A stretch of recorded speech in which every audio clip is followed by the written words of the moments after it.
Olá pessoal, tudo bem? Começando o Diário Podcast. Em primeiro lugar, que saudade, né? Quanto tempo a gente não se encontra. Muito obrigado por me receber aí também.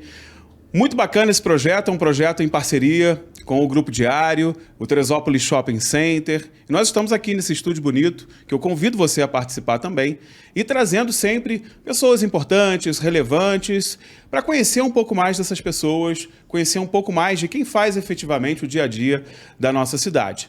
Então, se você conhece alguém que você queira conhecer um pouco mais, conhecer um pouco dos bastidores da profissão da pessoa, manda pra gente, entra nas nossas redes sociais, nos nossos canais de comunicação e faz aí o seu contato, faz a sua sugestão.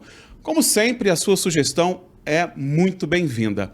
Quero iniciar aqui agradecendo também, em especial, o Centro Universitário Serra dos Órgãos, né, minha casa hoje, que gentilmente me cedeu aqui para estarmos nesse projeto juntamente com o Diário Teresópolis Shopping Center, né, o Diário Podcast, que você já é bem-vindo, muito bem-vindo para começar a participar conosco.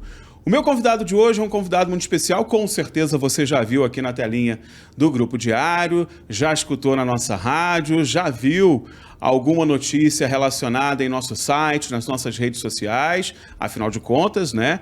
Ele é o titular da nossa delegacia de polícia, mas hoje nós vamos falar um pouco menos da atuação profissional e falarmos um pouco mais do quase teresopolitano. Por que quase teresopolitano, gente? Porque está de mudança para cá, vai ser aí um residente permanente de Teresópolis, apaixonado pela cidade ele já está, porque me confessou isso, e a gente vai conhecer um pouco mais do Dr. Márcio do Burgaz, que está aqui comigo hoje. É isso, né, Márcio? Estou exagerando? Não, quase teresopolitano, morador permanente. A entrada foi dada já, agora só falta a Caixa Econômica liberar. Então, pessoal da Caixa, meus amigos da Caixa Econômica, vamos liberar logo aí para o Dr. Márcio virar um teresopolitano de fato, de verdade.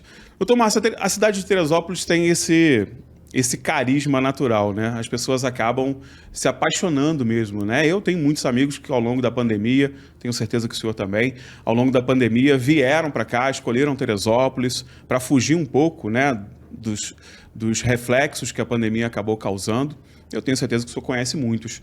O senhor foi um desses que veio. Eu sei que a força, né, de uma nomeação para uma delegacia tem mais peso, mas não necessariamente seria o seu inicial do processo de tomada de decisão de morar em Teresópolis.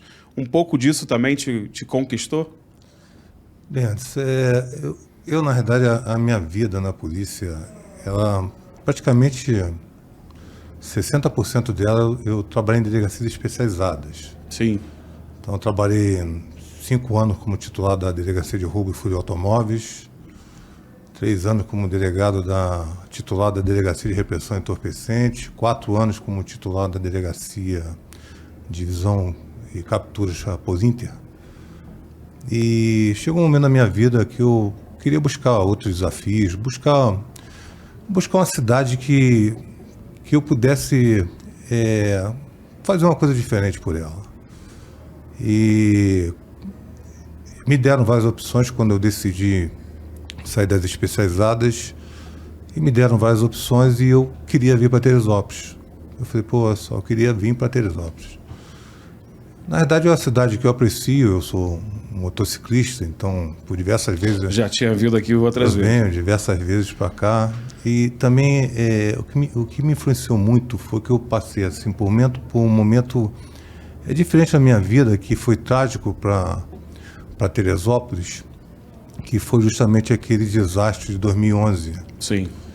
Eu era titular da Delegacia de Roubo de Automóveis e eu tive a missão de vir para Teresópolis, né? O chefe de polícia me encarregou de vir para Teresópolis para buscar um local onde se pudesse colocar aqueles cadáveres que estavam aparecendo, né? E o ML daqui só cabia 14, espaço para 14 cadáveres. Então eu sobrevoei de helicóptero a cidade toda, fui até São José do Vale do Rio Preto também, aquilo me comoveu muito, muito, assim, foi muito triste aquilo.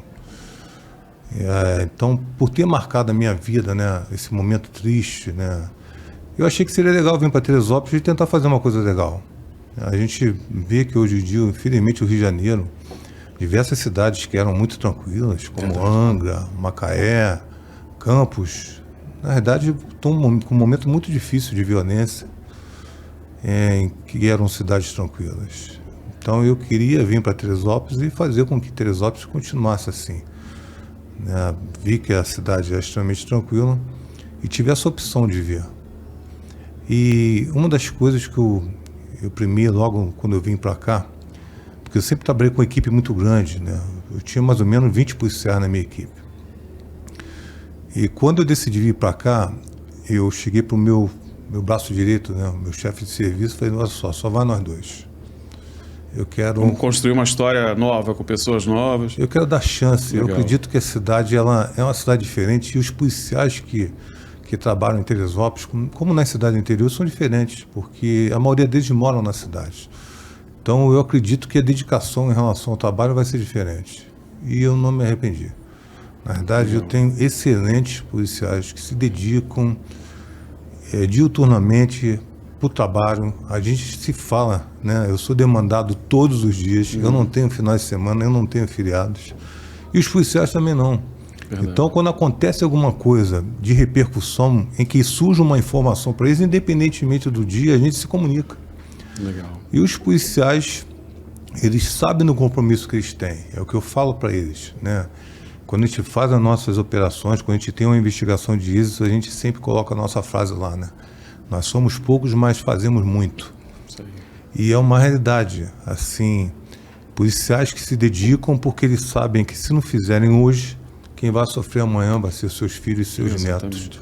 Tinha um comandante da PM aqui que ele dizia uma frase engraçada, né? Assim, ele dizia o seguinte, Anderson, a nossa polícia é diferente porque o meu policial, ele mora no emprego.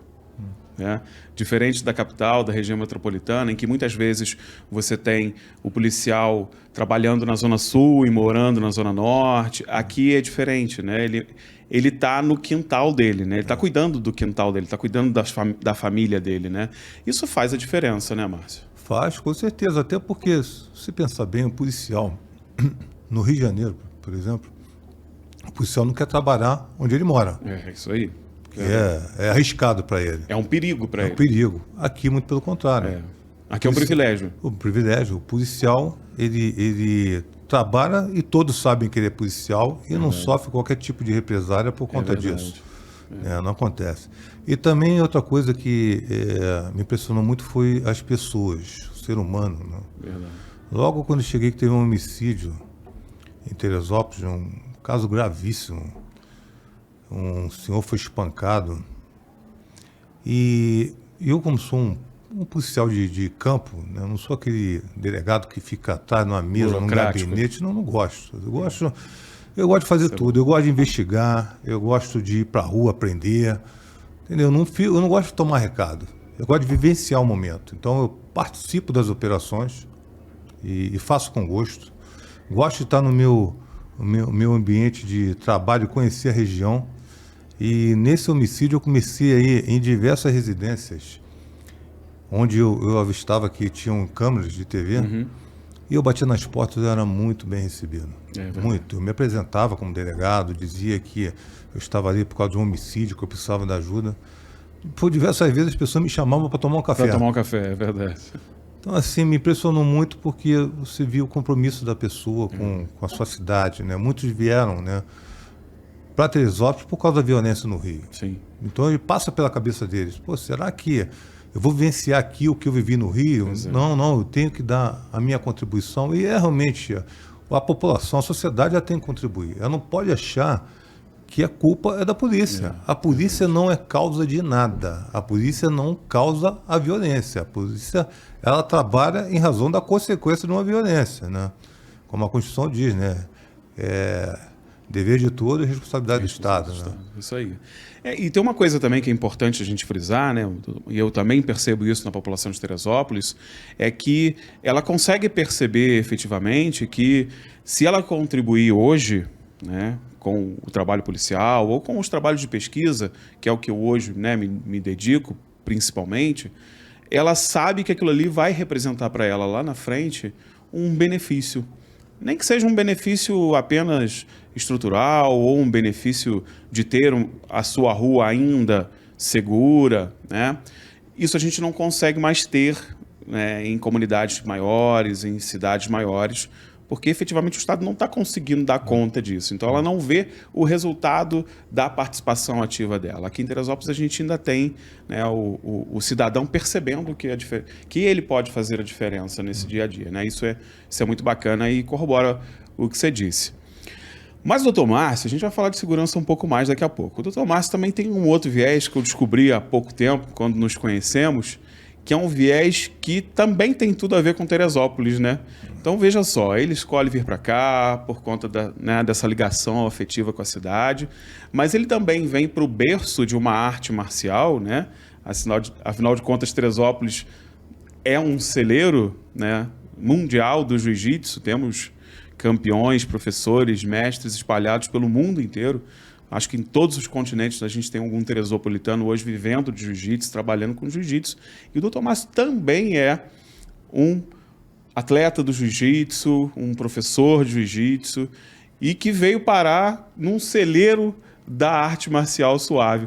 Como é que você vê essa ligação aí? Eu sei que não foi de propósito, né? Claro, mas como é que você vê essa inspiração? Eu costumo dizer que em Teresópolis, pelo menos os meninos, né, em algum momento da vida tiveram, ou fizeram uma aula, não gostaram, ou fizeram uma aula e estão aí até hoje, ou fizeram 1 mês, 5 anos. Alguém, em algum momento, já teve essa relação com o jiu-jitsu, né? Principalmente a população masculina de Teresópolis. Você já está percebendo isso hoje? Sim, assim que eu vim para cá, né, eu comecei a perceber que tinham várias academias de jiu-jitsu, e eu sou apaixonado por jiu-jitsu, apaixonado. Eu, quando posso, treino todos os dias. Essa semana, por exemplo, eu treinei segunda de manhã, ontem à noite e hoje de manhã. E vai continuar aí no feriado também. Continua, assim. O ambiente é muito agradável. Além de ser uma luta extremamente exigente, em que muita gente pensa que é uma luta violenta. Muito pelo contrário, existe assim, uma irmandade ali em que as pessoas elas buscam conhecimento. Então, a troca de conhecimento e quantos amigos você consegue num tatame. Então, hoje eu faço parte de uma academia e a gente é muito amigo, né? Então, uma vez por mês a gente faz um churrasco que eu organizo. Legal. E a gente comemora o aniversariante do mês. Então, a gente troca valores, troca conhecimento, né? E além disso, eu também dou aula de jiu-jitsu. E um grande prazer na minha vida é dar aula, né? Assim, eu vou te ser bem sincero. Nada na minha vida aconteceu assim por acaso. Eu não escolhi e ela foi acontecendo. Eu entrei na polícia por acaso, né? A gente pode até conversar. A minha história... É verdade. A minha história de vida, assim, é impressionante. Vários concursos, né, doutor? Não, antes disso, assim, a gente pode conversar sobre isso. Você vê, caramba, tu foi para um lado, chegou em outro. Na verdade, a minha história é bem engraçada até. Né? Então, o jiu-jitsu, ele me dá prazer. E também o que eu estava falando é que eu entrei como delegado, mas um grande prazer que eu passei a ter foi quando, um ano e meio depois de ter sido nomeado, eu fui convidado para dar aula de Direito em universidade. Então, dei aula por 14 anos em universidades. Hoje eu dou palestra, dou algumas aulas específicas e eu gosto de passar conhecimento. É bom. Cara, assim, eu digo assim, é interessante, assim, você saber que você pode ajudar uma pessoa, né? Se Deus me deu, assim, a glória de conseguir atingir um objetivo, cabe a mim também ajudar as pessoas, né? Então, eu encontro meus alunos do passado, né? E eu sempre fui eleito o melhor professor do campus. Que né? legal. E é o seguinte, as minhas provas eram muito difíceis. Mas eu falava para eles, olha só, eu ensino o que é de melhor para vocês. Eu estudo muito, eu não sou professor que vem aqui para ganhar dinheiro só. Eu estudo, eu me especializo, eu estou antenado com a jurisprudência do Supremo, do STJ. Eu trago de melhor para vocês porque eu quero que vocês vençam na vida. Verdade. Porque, assim, num curso de bacharel em Direito, 10% é que seguem a carreira como advogados ou passam um concurso público, passam a exercer um cargo. os 90% não fazem. É um desperdício você passar 5 anos da sua vida estudando, muitos trabalham durante o dia, estudam à noite, então é uma dificuldade que muitos têm, como eu tive também, e não se dedicar. E é uma ciência especificamente que necessita essa dedicação, né? Você vê eu sou bacharel de Direito também, e uma das coisas que são mais desgastantes, digamos assim, né, para o jovem profissional, é a necessidade do aperfeiçoamento, do acompanhamento das mudanças, as novas jurisprudências, as mudanças na legislação. Por exemplo, há alguns anos atrás, quem estudou licitações perdeu quase que todo o conteúdo, porque a legislação mudou quase que por completo. Então, exatamente, é uma necessidade de atualização constante, e é isso que você falou. Essa atualização ela só virá com a dedicação, com a escolha, com a renúncia, muitas vezes deixar de ter aquele lazer para ir para uma biblioteca, estudar, pegar lá o vade-mecum, que a gente sabe que é o terror dos estudantes, mas não deveria ser o principal companheiro do estudante de Direito, né? E não o terror dele.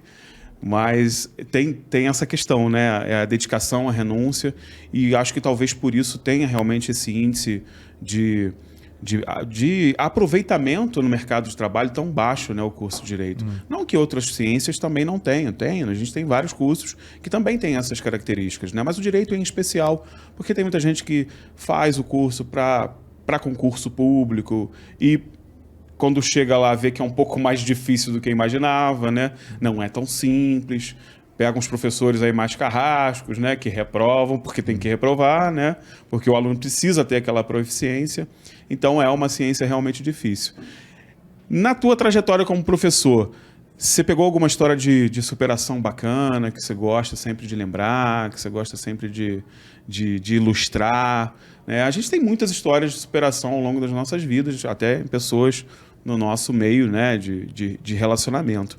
Mas o professor é quase que a cada semestre novas histórias, né, se renovando.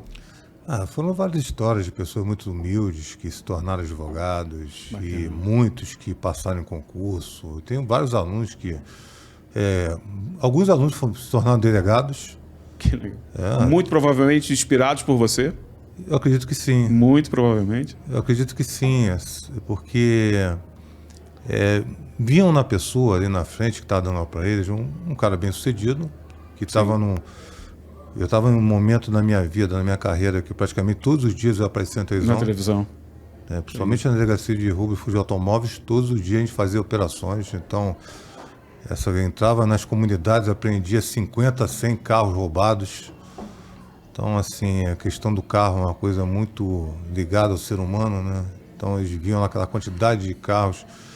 Então, eles viam uma pessoa aí na frente deles que veio de uma situação igual a eles, né? Porque eu sempre estudei em escola pública, sempre.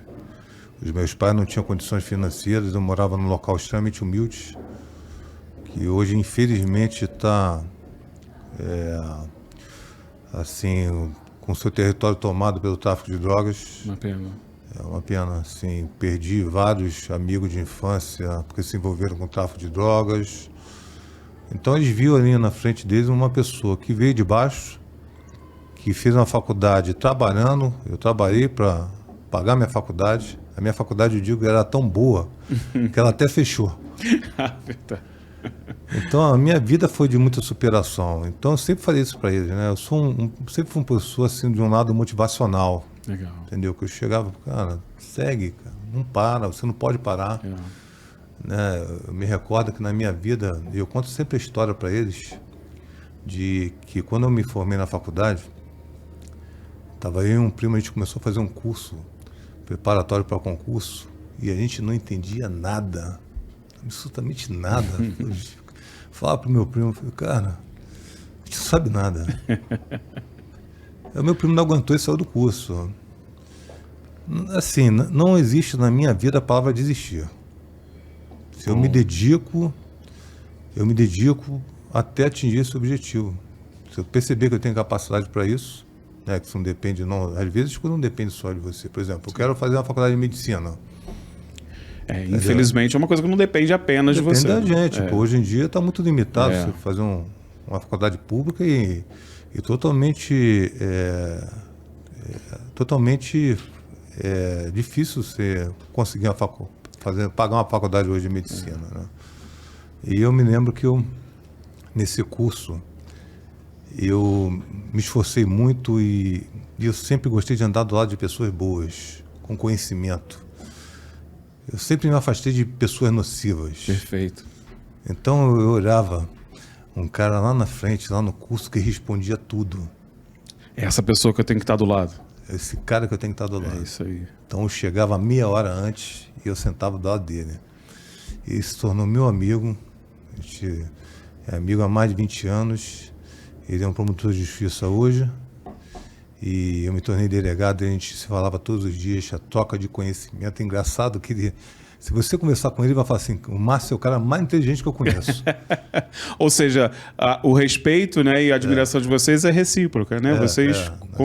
E na verdade as relações de conhecimento, elas se dão dessa forma, né? Você doa um pouco para o professor, para os teus colegas de classe, os colegas de classe também, né, te contribuem muito para o teu processo de conhecimento, e você também contribui muito para que o professor também engrandeça, né?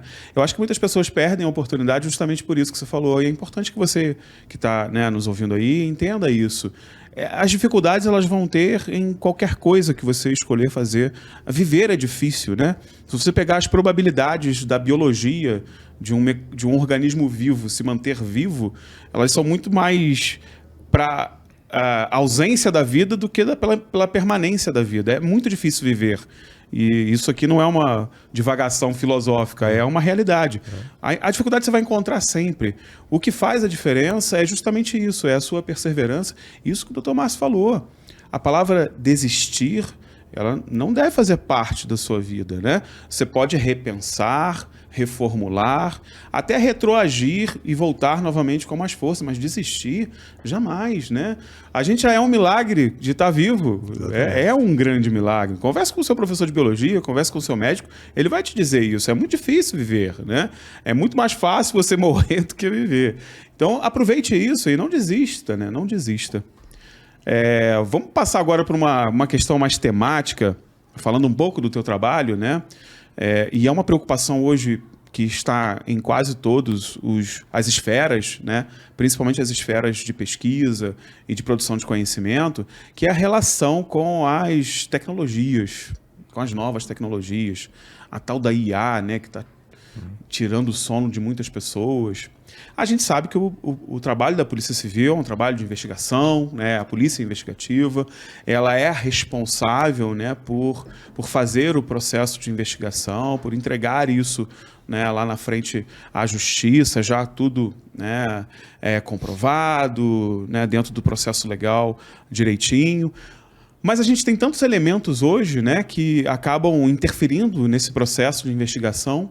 Uma coisa que é uma sensação dentro até de quem escolhe transgredir, né, é aquela sensação da impunidade que a distância da tecnologia proporciona, né, doutor Márcio?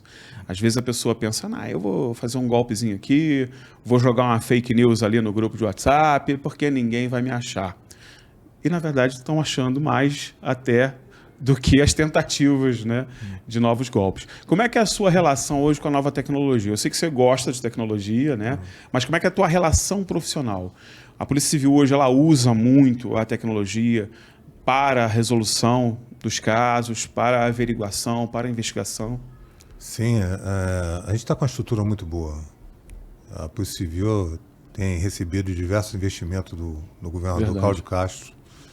Você percebe que as viaturas são novas, as delegacias estão sendo todas reformadas. Verdade. Existe uma série de cursos de aperfeiçoamento de policiais. Então, a polícia está antenada com as inovações tecnológicas, até porque um dos maiores desafios que a gente tem hoje é justamente no que tange ao crime de estelionato. Recentemente, eu uso até a minha página do Instagram, porque eu nunca tive Instagram. Na verdade, eu sou meio desconfortável com... Você se preserva, né? Eu não gosto muito de expor a minha vida pessoal, principalmente para preservar a minha família. Claro, claro. Eu me recordo que quando eu comecei a trabalhar em delegacias que apresentavam várias investigações de casos de repercussão. E eu comecei a dar entrevista, eu sempre dava entrevista com o meu nome Márcio do Bugraz. Uhum. Só que a minha mãe, certa vez, ela foi na minha casa e ela estava extremamente grave. A minha mãe, eu sou muito alto, mas minha mãe tem 1,60 m, mas é uma baixinha... brava, né? Brava. Invocada. E ela falou, eu não quero que você use o sobrenome do Bugraz porque alguém vai querer matar sua mãe. Eu falei, mãe, pelo amor de Deus. Mas é um receio natural, né? Assim, eu usei por muito tempo Mendonça, mas eu sempre fui conhecido pelo meu sobrenome, né? Então eu voltei a usar, consegui explicar para ela que, na verdade, o bandido ele não vai tentar quando a pessoa, o profissional, está fazendo o seu trabalho certo. É verdade. O criminoso sabe que ele está no erro. Então, ele tem consciência de que o que ele está fazendo é errado. Exatamente. Eu me recordo que quando eu trabalhava na delegacia Itaguaí, eu prendi um cara. Não me recordo desse caso. Na verdade, a pessoa que me abordou é que me lembrou. Eu voltava de Itaguaí, parei no posto de gasolina ali na altura de Palmares, Campo Grande. Aí eu sempre saio do carro para abastecer. Eu não fico dentro do carro. Uhum. Não sei se é coisa de ser policial e também para proteger o meu patrimônio, porque às vezes o frentista joga gasolina na lataria, né? Uhum. Aí o frentista chegou para mim, você não lembra de mim, não? Eu, não. O senhor me prendeu. Exatamente isso.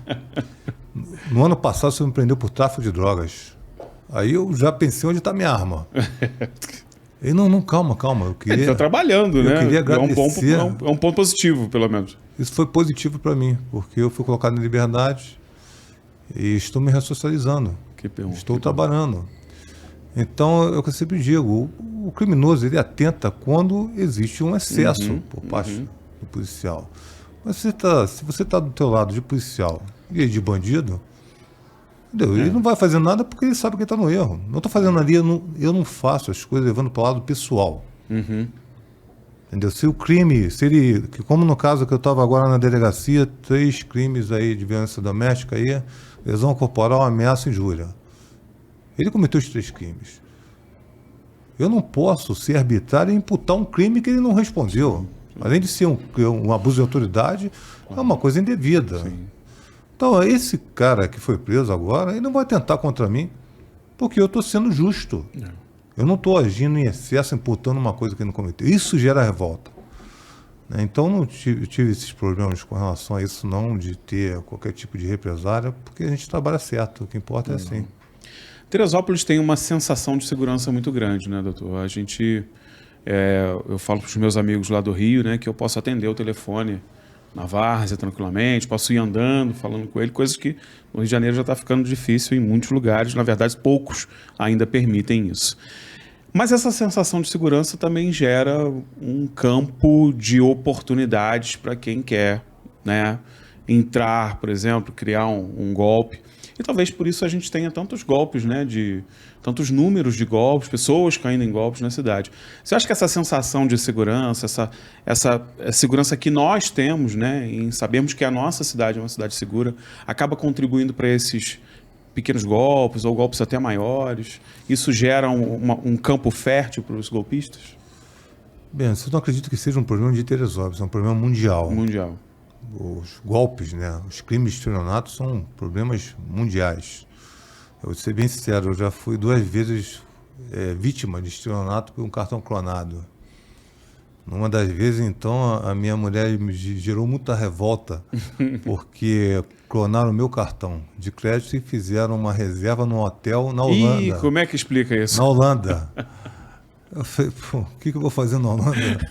Você reservou um hotel na Holanda. Aí teve que mostrar passaporte e tudo. Então, assim, como é que pegaram o número do meu cartão de crédito? Na verdade, os hackers conseguem invadir as empresas. Sim. E os bancos de dados hoje são comercializados, infelizmente, no mercado negro, né? Então você compra um banco de dados de cartão de crédito hoje, gente. Infelizmente. Então nós temos aí, assim, para ser bem sincero, 50% do registro da delegacia hoje são estelionatos. Estelionatos, sim. E por que o criminoso gosta muito de praticar o estelionato? Porque não é um crime realizado com violência nem grave ameaça. Verdade. Então, a maioria das vezes, quando ele é preso em Tem flagrante, sempre um atenuante ali para ele. ele é colocado em liberdade na audiência de custódia porque ele não praticou com violência ou grave ameaça. Existe essa separação. Crimes graves são aqueles que se exerce violência, se exerce ameaça. Os que não são, não têm, em tese, necessidade de ficar preso. Então, eles se aproveitam disso.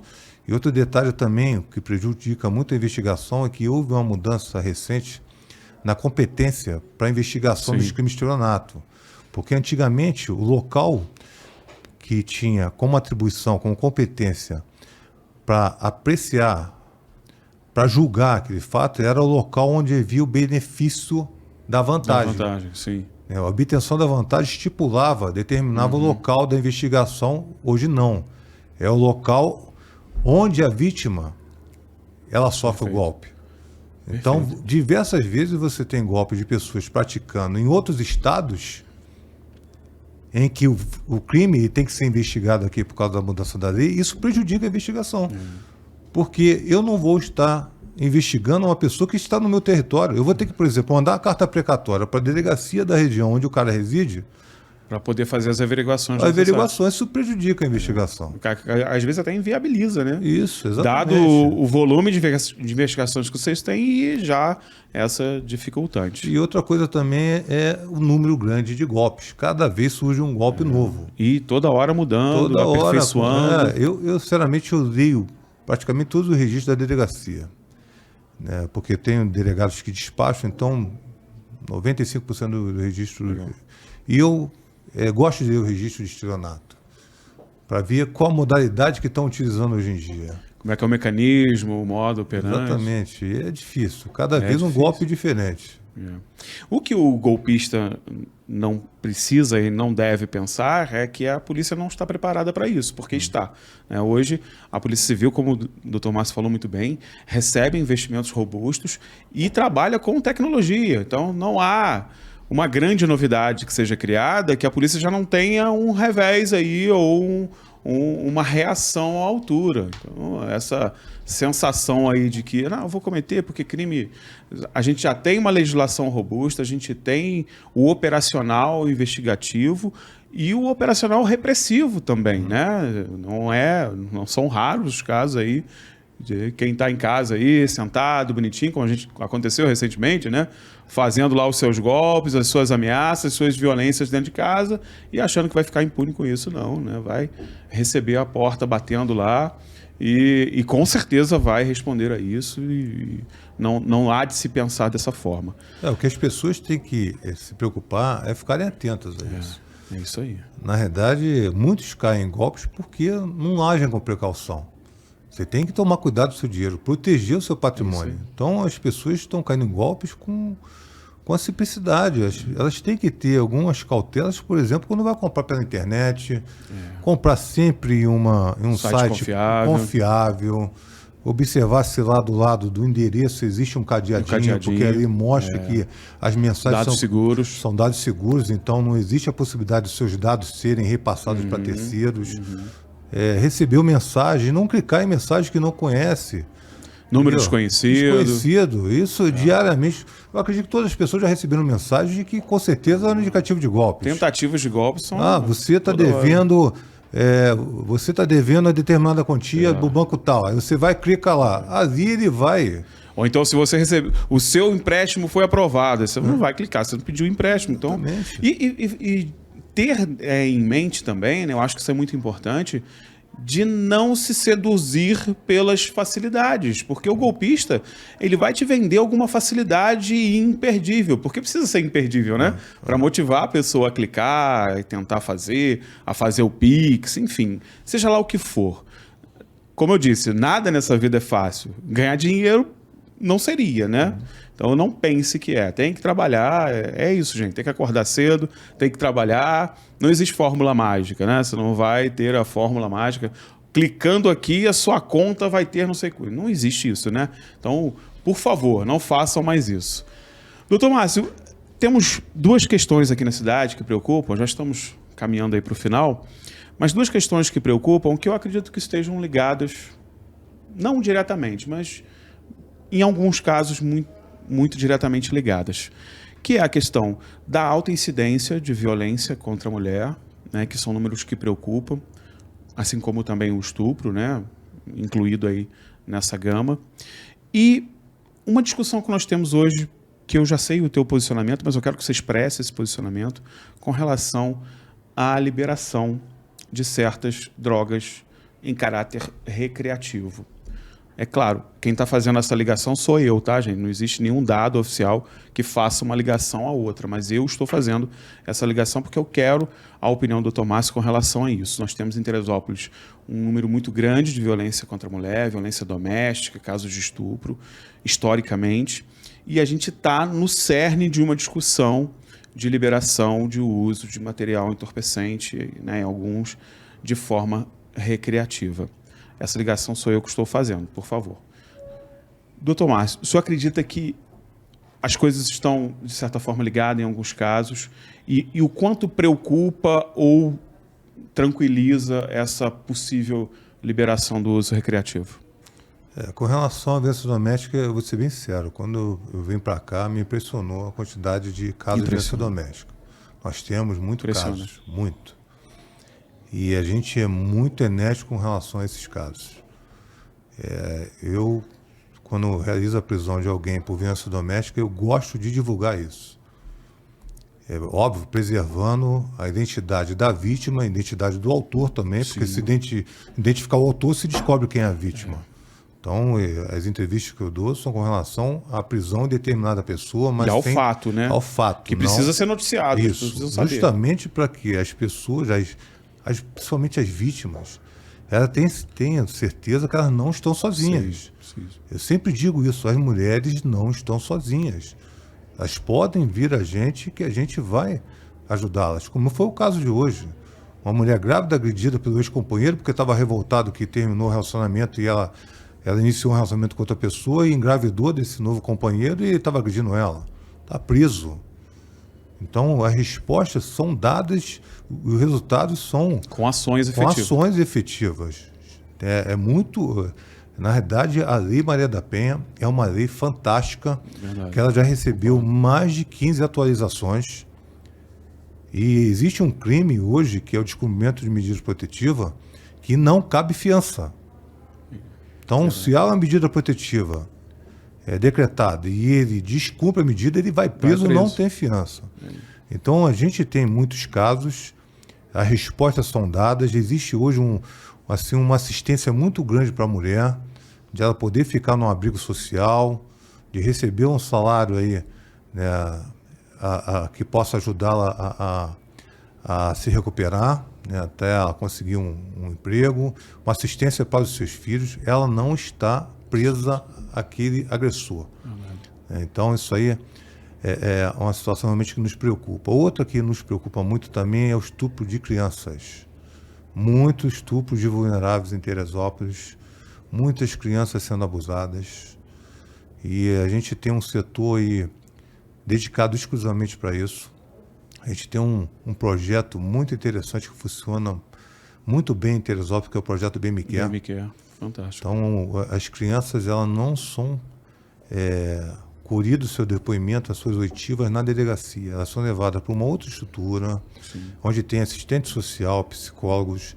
As oitivas delas não são feitas de forma digitada, em que é se perguntado para a criança como aconteceu e o policial vai digitando. Não, é feito por captação de imagem, que é uma escuta especializada. E o êxito, né, o grau de êxito, né, no fornecimento de informações dessas crianças chega a mais ou menos 95%. É que é um espaço em que a criança se sente segura para falar, né? Não está numa delegacia. Ela está num espaço semelhante a uma escola, onde ela tem ali os brinquedos, as coisas para ela se sentir segura para poder falar. Dificilmente uma criança mente. E tem uma coisa complicante também, doutor. Eu lembro que muitos desses casos, né, principalmente de estupro, são registrados dentro da própria família, né? Dentro do núcleo familiar. O abusador geralmente é um parente próximo. E isso preocupa ainda mais, né? Porque aí é o núcleo familiar quem está falhando, né? A maioria dos casos é de padrastos. novos companheiros. Novos companheiros. E no momento em que a mãe sai para trabalhar, as crianças são abusadas. A maioria dos casos é assim, infelizmente. E a mãe, em determinado momento, ela fica sabendo através de um dos filhos, nos procura, e nós damos toda assistência. As crianças são ouvidas, por exemplo, MMQR, são feitos exames de corpo de delito, tentando não revitimizar essa criança. E dentro daquilo ali, a gente faz uma construção da prova ali e consegue prender esse estuprador. Assim, a gente tem muitas investigações e a maioria dos casos a gente consegue resolver. Né? Porque a maioria acontece realmente o que você falou, no ambiente familiar.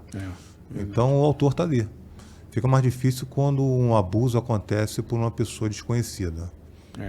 E mulher, sinta-se protegida, porque efetivamente você está. Existe uma estrutura que vai te resguardar. E você não precisa estar presa, dependente, principalmente economicamente falando, né? Você vai receber um amparo do Estado enquanto estiver nesse momento, né, de fragilidade.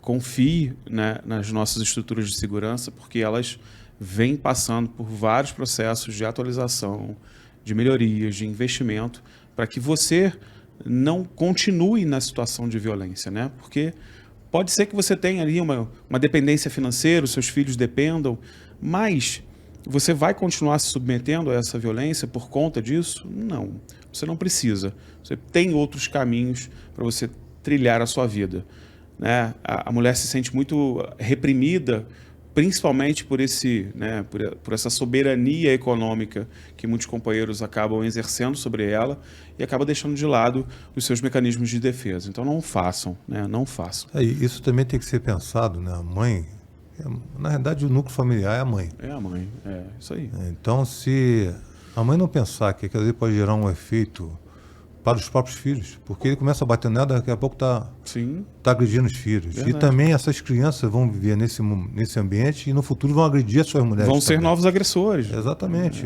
Na verdade, uma bola de neve. É preciso romper esse processo, né? Mas vamos falar dessa questão que está tão polêmica, né, doutor Márcio?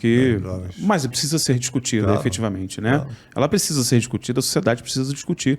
Não pode ser algo imposto, né? Como é que você vê essa discussão hoje, que já está, né, nos nossos tribunais superiores?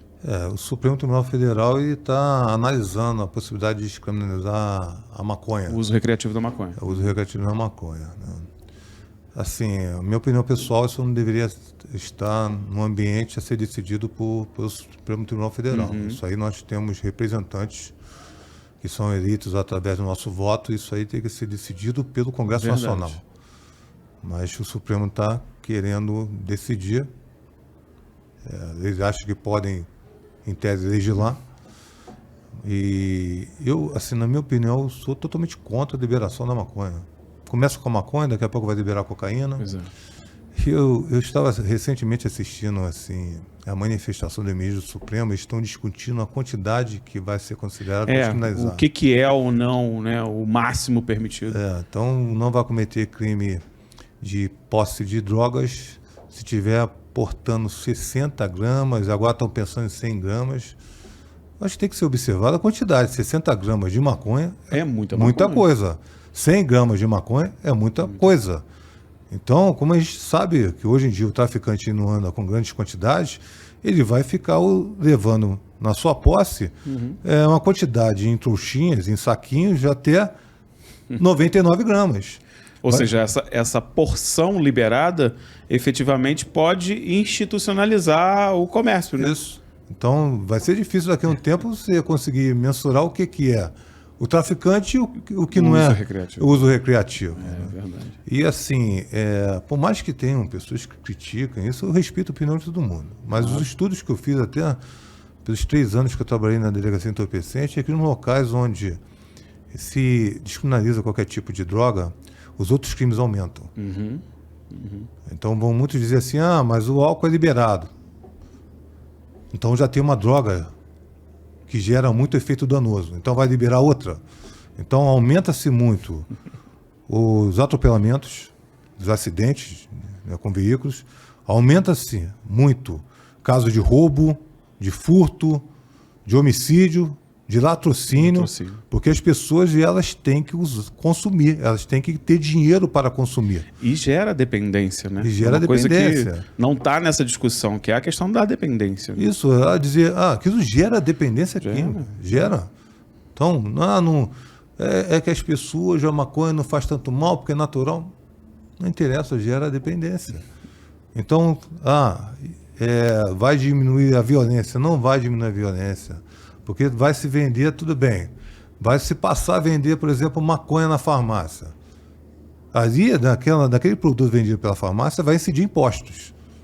Então, essa maconha vendida na farmácia nunca vai ter o mesmo preço da vendida dentro de uma comunidade. Vão continuar comprando. Eles vão continuar comprando dentro de comunidade e os traficantes vão continuar se armando, matando pessoas, porque o traficante hoje, ele sabe que ele tem vida curta no crime e ele não vende só drogas.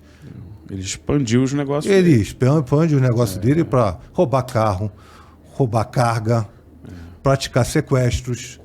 Então esse criminoso ele vai continuar fazendo a mesma coisa de antes. Não acho a solução para a gente a liberação da maconha. Não acho que a nossa sociedade está preparada para a liberação de outro tipo de droga. Verdade. Já que o álcool já é liberado. Então, assim, isso aí teria que ser discutido com a sociedade, perguntar para nós. Eu acho que existe muita falha no nosso sistema, porque não se pergunta para o cidadão o que ele acha, se é certo ou não. O plebiscito, que é uma ferramenta constitucional, quase não é utilizado. Claro, né? Que não é. E é um caso claro, né, de que era necessário fazer. Não, teria que se discutir com a sociedade. O que a sociedade quer? Quer que libere? É a mesma coisa o aborto. Tem que discutir com a sociedade o que a maioria pensa. Nós não estamos num país democrático, então a maioria decide. Então colocar, na verdade, não se colocar temas tão polêmicos simplesmente na mão do Congresso, na mão do Supremo, botar nas mãos da gente que decide as coisas. Cabe à população dizer se quer aquilo ou não. Essa judicialização realmente é bem complicada. Bom, doutor Márcio, eu acho que a gente ficaria aqui mais umas 2, 3 horas conversando. Né? Um prazer. Muito bom poder começar esse projeto, né, com a sua presença aqui. Prontamente atendeu aqui ao meu chamado, quando mandei mensagem. Quero agradecer demais, né, a tua participação aqui no Diário Podcast. Dizer que continuamos à disposição, né, sempre, para que a nossa Polícia Civil tenha um canal de comunicação direto com a população. É importante, né? A polícia precisa dar o seu recado sempre. A população precisa ficar atenta sempre a esses comunicados, a essas mensagens, a esses alertas que são necessários, né? E, principalmente, saber que nós temos agora um teresopolitano, morador da cidade, preocupado, assim como os nossos, né, soldados da PM, os nossos agentes da Polícia Civil também são, né, moradores da cidade, preocupados. O Tomás também hoje é um morador preocupado com a nossa cidade. Temos, sem dúvida nenhuma, mais um elemento a nos ajudar a continuarmos sendo uma cidade segura, uma das mais seguras do nosso país, sem dúvida nenhuma. Muito obrigado mais uma vez, doutor Márcio. O senhor quer deixar algum recado para alguém? Primeiramente, agradecer a você pelo convite, agradecer ao Diário aí, que é um parceiro nosso. Eu tenho um respeito imenso pelo Diário de Teresópolis. Eu acho que eles fazem um jornal profissional, um jornal imparcial, ajudam muito nas nossas necessidades. A gente diversas vezes precisa divulgar determinados fatos aí para ajudar nas nossas investigações, fazer com que a imprensa chegue a cada casa uma informação que possa contribuir com a gente. As pessoas têm que entender que elas podem contribuir para o seu próprio bem. Dizer para as pessoas também que, por diversas vezes, né, elas não entendem porque, de repente, uma pessoa não ficou presa, que é porque o delegado não quer prender. Não funciona assim. Se a gente pudesse, a gente prendia todos os criminosos. Mas, infelizmente, a gente tem que ser regido por uma lei que diz que a pessoa só pode ser presa em flagrante delito ou por uma ordem judicial. Então, se a pessoa cometeu um crime e foi encontrada 12 horas depois... Já não há mais o flagrante. Não há mais o flagrante. Então, eu não tenho como prender essa pessoa. Eu vou ter que pedir ao juiz, primeiro passando pelo Ministério Público, pela concordância dele, e depois no juiz, ele se manifestar pela prisão. Então, não é porque uma pessoa não foi presa que ela está isenta de responsabilidade. Aquilo tem, com certeza, uma investigação em andamento através de um inquérito policial que vai gerar uma responsabilidade criminal. Tá? Entendo, não acreditem em tudo que dizem para vocês. Tá? Com certeza, pode ter certeza que a gente aqui em Teresópolis está do lado do cidadão de bem. Verdade. Então a gente vai estar sempre fazendo a coisa certa, independentemente de qualquer motivo que seja. Preciso respeitar o devido processo legal sempre, em todas as fases aí, né? Então, bom, para você que está nos assistindo aí, se você está acompanhando algum dos nossos recortes aí nas redes sociais, se você gostou, quer fazer alguma sugestão, não esqueça de participar com a gente, mandar a sua mensagem e interagir. O Diário Podcast vai ser assim, uma conversa bem franca, de assuntos diretos, sem padrões, sem roteiros. Aqui a gente não tem ponto eletrônico, não tem roteiro nenhum. A gente vai bater um papo para que você conheça um pouco mais das pessoas que fazem acontecer em nossa cidade. E daqui a pouco a gente está de volta, dentro em breve, na nossa programação, com mais convidados especiais, mas sempre contando, claro, com a sua participação. Assistiu algum recorte? Compartilha com os colegas, manda aí para o seu grupo da família, manda para os seus amigos aí nas redes sociais. Vamos fazer crescer essa comunidade grande, vamos fazer o Diário Podcast virar aí um instrumento bacana de informação, tá bom? Um beijo grande, muito obrigado por me receber de volta aí, né, na sua casa, no seu telefone, no seu computador, e a gente se encontra muito em breve aqui nessa grande parceria entre o Grupo Diário e o Teresópolis Shopping Center. Beijo grande, até a próxima.